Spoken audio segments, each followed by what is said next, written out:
நம்ம வாழ்க்கையில சின்ன சின்ன விஷயங்கள் வரும்போது சோர்ந்து விடுகிறோம். ஆண்டவரை கேள்வி கேட்கிறோம், இவ்வளவு காலம் சர்ச்சுக்கு போய் என்ன கிடைச்சது, நான் கேட்கறது எல்லாத்தையும் கடவுள் கொடுத்துறோம் அப்படிங்கிற ஒரு நினைவிலே ஆண்டவர் மேல நம்ம கோபமாய் கேள்விகளை கேட்டு இந்த காரியங்கள் எனக்கு கிடைக்கல நடக்கலங்கிற வருத்தத்தோடு கர்த்தரை விட்டு தூரமா, சபையை விட்டு தூரமா அநேகர் பிரிந்து போய் விடுகிறார்கள். ஆனால் நமக்கு நன்றாய் தெரியும், கர்த்தர் நமக்கு நன்மை செய்கிறவர். ஒரு நாளும் ஒரு விஷயத்திலும் தேவன் நமக்கு தீமையை நினைக்கிற கர்த்தர் அல்ல.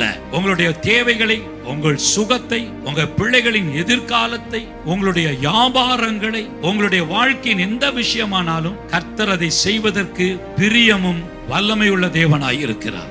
ஏன் தாமதம்? அவருக்கு தான் பெஸ்ட் டைம் தெரியும். அந்த பெஸ்ட் டைம்ல கர்த்தர் கொடுத்தா அதுதான் பெஸ்டா இருக்கும். அதை போல உலகத்தில் சிறப்பானது வேற ஒண்ணு இருக்காது.